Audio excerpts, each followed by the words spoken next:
बिस्मिल्लाहिर्रहमानिर्रहीम। दोस्तों, इस दुनिया में ऐसे भी बदबख्त हैं जो अल्लाह के मुक़द्दस घर में भी जाकर अल्लाह की नाफरमानियां करते हैं। उनकी नीयत में सिर्फ बेहयाई और बगैरती होती है। उनके दिल पर ऐसे ताले लगे हैं जिनके अंदर ईमान की रोशनी नहीं जा सकती। उनकी सोच में सिर्फ शहवत और ख्वाहिशात होती हैं। ये लोग अल्लाह को ललकार कर कहते हैं, हम तेरी हुर्मत वाली जगह पर भी जो चाहें कर सकते हैं। हमारी ख्वाहिशात नाउज़ुबिल्लाह तेरे घर से ज्यादा अहम हैं। क़यामत के करीब बहुत से लोग अपनी शहवत, शर्मगाह और ज़बान की वजह से जहन्नम में जाएंगे। खाना काबा अल्लाह ताला का वो घर है जहां लोग अपने गुनाहों की माफियां मांगने आते हैं। जब लोग लब्बैक अल्लाहुम्मा लब्बैक कहते हैं तो अल्लाह ताला फरिश्तों से कहता है, सफेद चादरों में लिपटे हुए लोग जो कुछ मुझसे मांग रहे हैं इन्हें अता कर दो। कल जब क़यामत का दिन होगा तो अल्लाह ताला हजर अस्वद और खाना काबा को दुल्हन की तरह आसमान की जानब उठाएगा। जिन लोगों ने इसका तवाफ किया होगा वो इसके पर्दे से लिपटकर जन्नत की जानब जा रहे होंगे। दोस्तों, एक औरत मस्जिद नबी सल्लल्लाहु अलैहि वसल्लम में नमाज पढ़ने के लिए आती तो एक नौजवान उसका रास्ता रोकर खड़ा हो जाता। 2-4 दिन नजरअंदाज करने के बाद वो औरत खड़ी हो गई। इस नौजवान से पूछने लगी, क्या माजरा है? नौजवान ने कहा, मेरे दिल में तुम्हारे लिए बहुत ज्यादा मोहब्बत है। मैं तुम्हें हासिल करने के लिए कुछ भी करने को तैयार हूँ। इस औरत ने कहा, ठीक है, अगर तुम मेरा इतना ही चाहने वाला है तो सिर्फ एक शर्त पूरी कर दे, फिर तुम जैसा कहोगे मैं वैसा ही करने के लिए तैयार हूँ। उस औरत ने ये शर्त रखी कि वो हजरत उमर रज़ी अल्लाह ताला अन्हु के पीछे 40 दिन नमाजें पढ़े। 40 दिन के बाद इसी जगह हमारी मुलाकात होगी। नौजवान ने कहा, यह कौन सा मुश्किल काम है, तेरे लिए तो मैं कुछ भी करने को तैयार हूँ। 40 दिन तक ये नौजवान हजरत उमर के पीछे नमाजें पढ़ता रहा और कुरान पाक की तिलावत सुनता रहा। 40 दिन के बाद ये औरत एक दरख्त के नीचे खड़ी थी। नौजवान नजरें जगाकर वहां से गुजरने लगा तो औरत ने कहा, मैं तुम्हारे वादे के मुताबिक यहाँ खड़ी हूँ। नौजवान ने सर झुकाकर जवाब दिया, मेरे दिल का ताल्लुक उमर ने रब से जोड़ दिया। मुझे रब से डर लगता है कि मैं तुम्हारी तरफ नजरें उठाकर देखूं। ख़वातीनो हज़रात, अब हम उस वाक़या का जिक्र करते हैं जिसमें एक पाकिस्तानी लड़की ने खाना काबा में बगैरती की तमाम हदें पार कर दी। साजिद 2015 में कलर के वीज़े पर सऊदी अरब गया।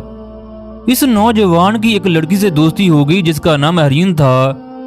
महरीन इंतहाई खूबसूरत, पढ़ी लिखी और अमीर लड़की थी, जबकि साजिद भी पढ़ा लिखा, लेकिन इसका ताल्लुक एक गरीब घराने से था। वक्त गुजरता गया, दोनों ने एक दूसरे से प्यार मोहब्बत के वादे किए। एक दिन साजिद को महरीन ने बताया वो शादीशुदा है और 3 बच्चों की मां भी है। साजिद को जब इस बात का पता चला तो वो अंदर से बहुत गमगीन हुआ। महरीन ने उसे बताया, जिस आदमी से उसकी शादी हुई वो फैसलाबाद में 3 फैक्ट्रियों का मालिक है। उसकी उम्र 55 साल के करीब है। वो पहले से शादीशुदा था। पहली बीवी से उसके 2 बेटे हैं। मेरे शौहर ने मुझे एक शादी में देखा तो उसने मुझसे शादी करने के लिए रिश्ता भेजा। हम गरीब घराने से ताल्लुक रखते थे। मेरे वालिद ने लालच में आकर मेरी शादी इससे कर दी। गरीब होने की वजह से ये आदमी जरा जरा सी बात पर मेरी इंसल्ट करता।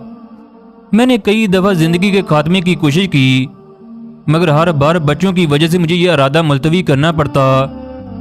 ये लड़की साजिद से कहने लगी, मेरे पास इतने पैसे हैं कि हम सऊदी अरब में एक अच्छी जिंदगी गुजार सकते हैं।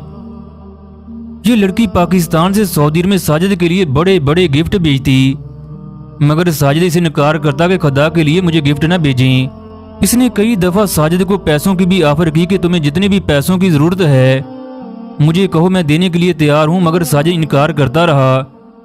जब से साजिद ने महरीन की शादी का सुना उसे कोई दिलचस्पी न रही। इसकी वजह यह थी कि वो 3 बच्चों की माँ और एक शौहर की बीवी थी। साजिद नहीं चाहता था कि उसकी वजह से किसी का घर तबाह हो। दोस्तों, किसी भी चीज का नशा बहुत बुरा है। साजिद को महरीन से बात करने की आदत हो चुकी थी, लिहाजा उसने कभी भी महरीन से पैसों या किसी भी चीज का तकाजा न किया, बल्कि उसके दिल में सिर्फ बात करने की हद तक मोहब्बत थी। कहते हैं जब लड़की किसी से मोहब्बत करती है तो आगे का नहीं सोचती, जबकि मर्द पल भर में बिगाना कर देता है। महरीन की मोहब्बत में रोज बरोज इजाफा होता गया। अपने खामद से तलाक लेने के बारे में सोचने लगी, जबकि साजिद उसका दिल रखने के लिए कहता, हम जल्द शादी करेंगे। ये लड़की अब साजिद से मिलने के लिए भी बेताब थी। कहते हैं जब मर्द और औरत अकेली हूं तो तीसरा शैतान होता है। وہ مرد اور عورت کی شرمگاہ پر پھونکے مارتا ہے اور انہیں زنا کے لیے ابھارتا ہے۔ جب تک یہ دونوں زنا نہیں کر لیتے یہ ان کے ذہنوں پر سوار رہتا ہے۔ جب یہ دونوں گناہ کبیرہ کر لیتے ہیں اور افسوس کرتے ہیں تو شیطان خوشیاں مناتا ہے اور کہتا ہے میرا ان سے کوئی تعلق نہیں۔ مہرین کہنے لگی میں تم سے ہر صورت ملنا چاہتی ہوں۔ ساجد نے کہا مجھے تو سعودی عرب میں آئے ہوئے ابھی 6 مہینے ہوئے ہیں، مجھے کمپنی کسی بھی صورت میں چھٹی نہیں دے گی۔ مہرین سوچنے لگی وہ اکیلی تو سعودی عرب جا نہیں سکتی، لہٰذا اس نے سوچا میں کیوں نہ شوہر کے ساتھ عمرے پر جاؤں، وہاں میں تنہائی میں ساجد سے مل بھی سکتی ہوں اور ڈھیروں باتیں بھی کر سکتی ہوں۔ چنانچہ مہرین نے خامد کو عمرہ ادا کرنے کے لیے راضی کر لیا۔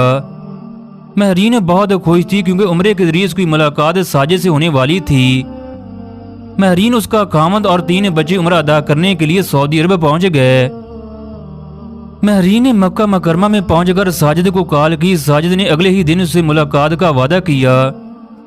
مہرین کا ہر ایک لمحہ 100 سال کے برابر تھا۔ وہ ساجد کو ملنے کی خوشی میں رات بھر سو نہ سکی۔ صبح ہوتے ہی ساجد جدہ سے مکہ المکرمہ کی جانب روانہ ہو گیا۔ اسے ایسا محسوس ہونے لگا جیسے اندر سے کوئی چیز اسے کھائے جا رہی ہے۔ اسے جھنجھوڑ کر کہنے لگی دنیا میں تم سے بڑا کوئی مجرم نہیں ہوگا جو اللہ کے گھر میں جا کر اس کے تقدس کو پامال کرنا چاہتا ہے۔ ساجد میاں کیا تم اتنے ہی گر چکے ہو؟ تمہیں اللہ کا ذرا بھی خوف نہیں؟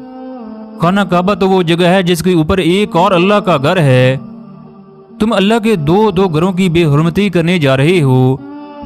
پوری دنیا کے ذلیل انسان ایک طرف اکٹھے ہو جائیں، تمہاری ذلت کا عالم یہ ہوگا کہ تم ان سب سے بڑے ذلیل ہوگے۔ ساجد میاں تم ایسے تو نہیں تھے، تم اللہ کے نافرمان تو ہو سکتے ہو مگر تم زانی تو نہیں تھے۔ گاڑی مکہ کی جانب روانہ تھی۔ ان تمام باتوں نے اس کے رونگٹے کھڑے کر دیے۔ دوسری طرف مہرین بے تاب ہو کر ساجد کو کال کر رہی تھی مگر وہ اس کی کال کو آف کر دیتا۔ گاڑی مکہ مکرمہ میں داخل ہوئی۔ ساجد اپنے آنسوؤں کے سیلاب لے کر خانہ کعبہ میں داخل ہوا۔ دوستوں پر کامتے ہوئے جسم سے ساجد کی آنکھوں میں آنسو ہی آنسو تھے۔ وہ کہنے لگا یا اللہ مجھے اس جگہ ہی گھر کر دے، میں تیرا اتنا نافرمان ہو گیا، میں تیری محبت کو بھول گیا۔ وہ رو رو کر کہہ رہا تھا یا اللہ مجھے دنیا کے سامنے مثال بنا دے تاکہ تیرے گھر کی طرف کوئی آنکھ اٹھا کر بھی نہ دیکھے۔ یا اللہ میں تیری نظر میں گر گیا، تیرا نبی مجھے دیکھے گا تو کیا کہے گا؟ یا اللہ میں گناہ گار تو تھا مگر آج تو میں حد ہی کرنے جا رہا تھا۔ خواتین و حضرات صبح سے لے کر ظہر کی نماز تک اس کی آنکھوں میں آنسو ہی آنسو تھے۔ مکہ سے جدہ کی جانب واپسی پر اس نے موبائل بھی پھینک دیا۔